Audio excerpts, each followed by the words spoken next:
Hello everyone, Alchemicgree here. Welcome back to Dungeons & Dragons Before the Storm. So, here we are going to try the next class I like. So, let's see. I did Rogue, I did Wizard.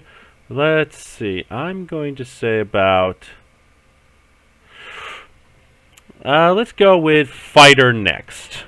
Right. Fighters are masters of the martial combat, skilled with a variety of weapons and armor. They learn the basics of all combat styles and specialize in one favorite form. In this adventure, I specialize in archery. Ooh, I like that.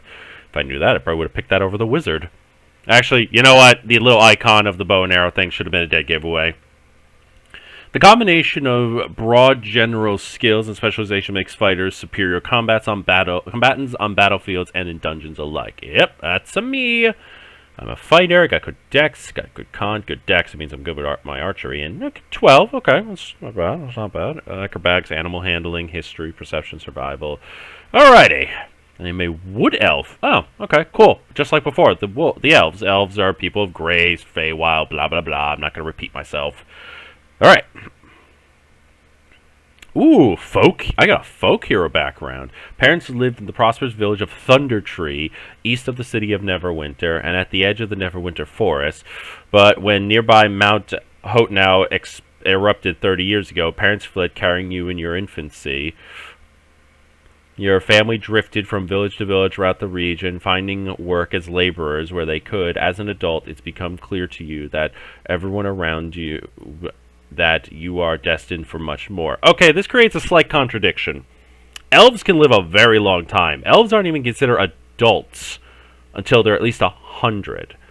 So, the fact that I'm only in my 30s, in my infancy, so, I mean, elves are kind of infants until they're like 10-ish, so I could be in my 40s now, but that still puts me very young. Like, that's not even young adult anymore.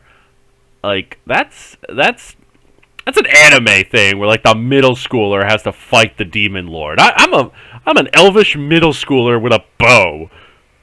But I look older, so, God, my maturity will probably suck.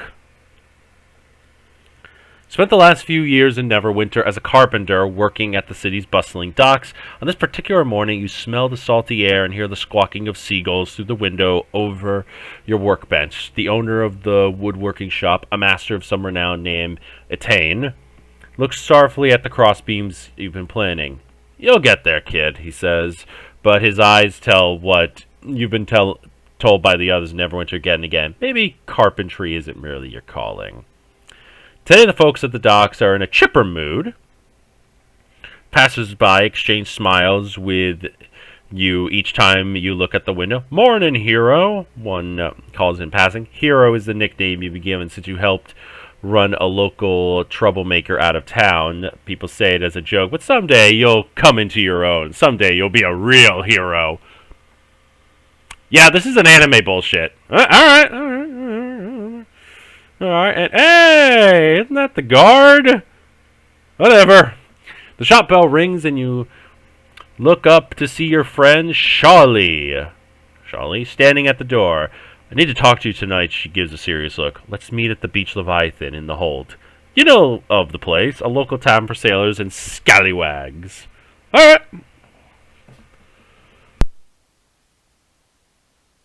You agree, but before you can ask her any questions, she swings out of the shop just as quickly as she came. Calling through the window, she goes, "6 o'clock! See you then, hero!" Alright, let's meet her up. Alright, the ducks. You finish out the day's work, then near nightfall, you stroll into the Beach Leviathan Tavern, 3-story curiosity built inside a ship's hull. For the moment you step foot inside the building, you feel eyes on you and hear whispers in the shadow. Make my way to the hold. You make your way to what's known as the hold, a dimly lit room at the bottom floor of the tavern. Long trolling nets hang from the ceiling, and mounted trophies from ancient sea creatures decorate the wall. You hope to find your friend here, but the space is nearly empty. However, you can't shake the feeling that you're being watched. Alright, what happens next?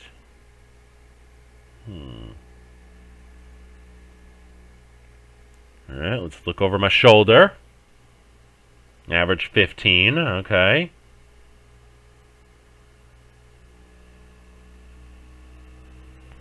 Oh, by the skin of my teeth. You hear the shuffling of feet and soft whispers, anticipation creeping closer. You swear you hear someone muttering, "Get a knife." Then a small figure steps into the light pouring in from the kitchen. A flicker glints off the menacing blade in one hand, and in the other they hold a silhouetted shape of a small circular piece of metal, perhaps a buckler.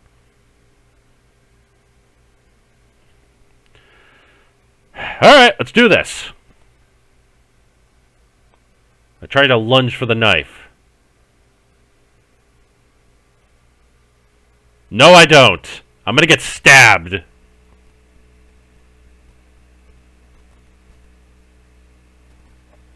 But before you can get within arm's reach, your target ducks nimbly back into the kitchen, while a large shadow steps in front of the door and blocks your way.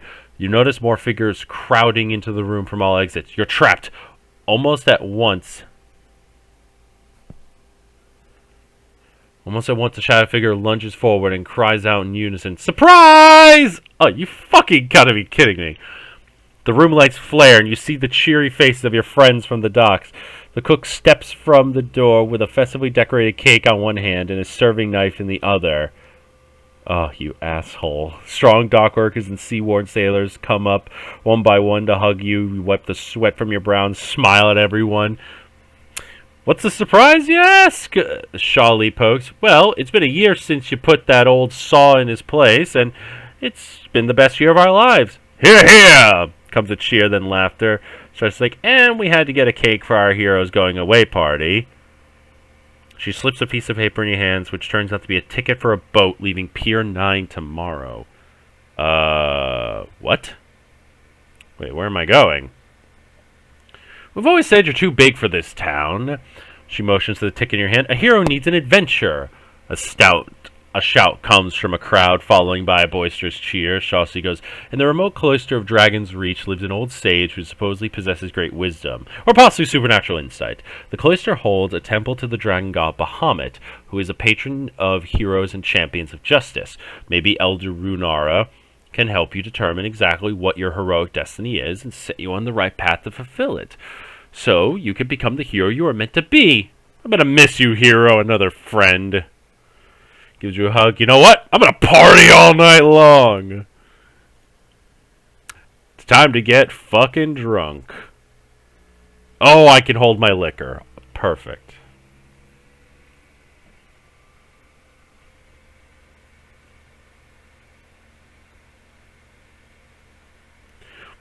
You party long into the night, enjoying the company of your friends. It's an amazing celebration, and many of the guests tearfully wish you well in your journeys. You do your best to enjoy every moment of exuberance. The party is joyous and cathartic.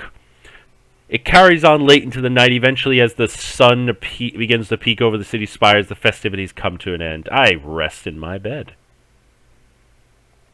In the morning, you gather your belongings and head for Pier 9 as indicated on your ticket. Alrighty.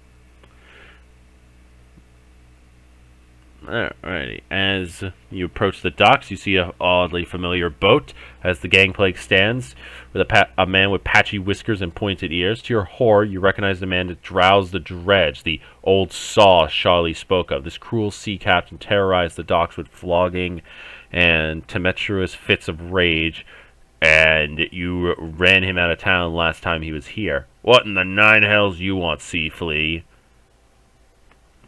Let bygones be bygones, huh?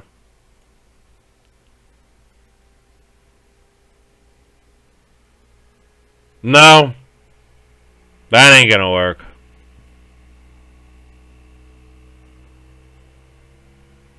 Greet the captain like an old friend and try to glide past any long-held resentment he still harbors. He rolls his eyes. "I remember you, krill eater. Now you remember this. You ain't getting on this boat. Not now. Not ever."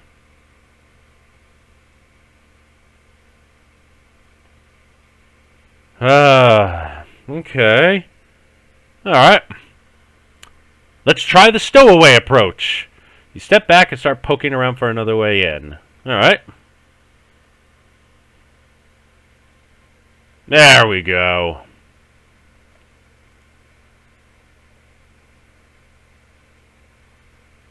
You see members of his crew loading cargo and sneak past them. You look for a means to stow away and find a barrel of salt large enough for you to fit in. You climb inside, shimmy yourself among the salt, then rescue the lid on top of you, and wait for the boat to leave port. Okay. On board the ship, you wait patiently inside the barrel, listening to the comings and goings of the crew and cargo. Our eyelids are beginning to droop when a scraggly figure makes its way past you, unaware of your presence from your tiny aperture. You spy the man holding a chipped scimitar. He's not dressed like the crew. In fact, you haven't seen any crew for a few minutes, and the only thing you hear now is the sound of trespassers' footsteps. He peeks out over one shoulder and then another. Huh. Oh, wow, he's a dirty-looking guy. You keep a close eye on him, and to your surprise, the man hacks at the rope holding the sails. He hurriedly begins to lower the sails, pulling at the riggings with his hands, while holding his sword between his teeth. You hear the gangplank splash into the water. Ah!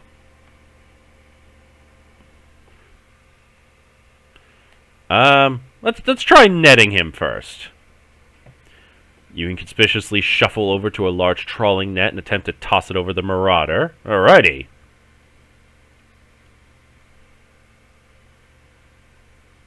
No! Well, this isn't gonna work. Yeah! Just throw the net. Oh, dear God. Alright, we're playing this. You try to chuck the netting, but it actually is much heavier than I thought. The net thuds just short of the pirate. He looks down in astonishment, then back at you. His sickly, jagged grin across his face, lunges at me, cuts into me with his scimitar, dealing 4 points of damage. Alright! Alright, well, I guess I'm just not going to kill you. I'm just going to tackle your ass.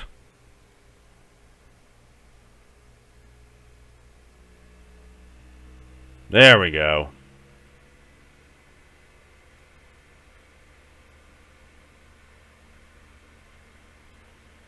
You slam into him, knocking him to the ground where he lies still. You pull some rope off the ceiling, tie him up, and when you turn your back, back around, the pirate is gone. Yar! A scream comes from above you. A flying boot strikes across the brow. No, God. The desperate pirate pulls a large gaff hook from the thing it hauls and brandishes it at you. Okay, let's press the attack.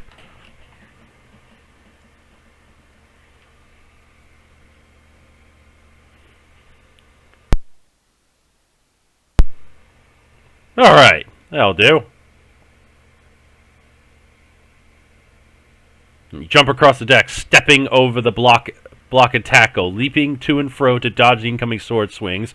You swashbuckle back the deck, eventually piercing the marauder with a series of thrusts for a total of 5 damage. What am I holding? I thought I used an archery set. Whatever. Guess I have a knife. The pirate lets the gaff hook slide from his hand and grips his wound. Please, he goes, I give up. No fight left to me. You have me word. He extends his hand, offering you to shake. Your eyes catch his other hand, reaching for a dagger handle sticking out of his belt. Huh.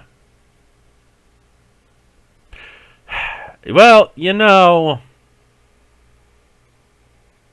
I'm killing him. Alright, I set my sword and charge in. So let's stab this guy. Damn. I just want to see a natural 20 at least once.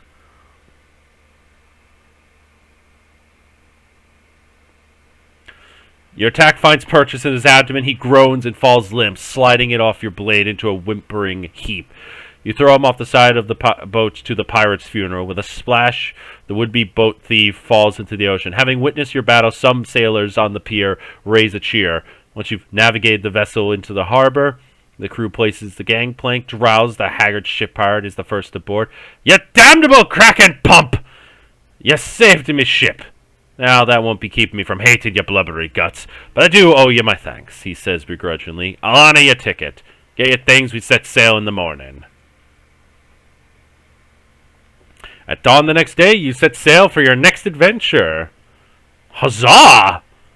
Okay, I got to actually kill something, so let's see. So I stayed up all night partying with friends. I snuck aboard the ship, and I made pirate shish kebab. Oh boy. Okay. All right. That was fun. That was fun. We're having fun here. But alrighty. Well, in any event, a few more to go, and then this will be all set. So thank you all so much for watching. Share, subscribe. Let me know what you think. Leave comments below, and I'll be with you next time. Thank you, and goodbye.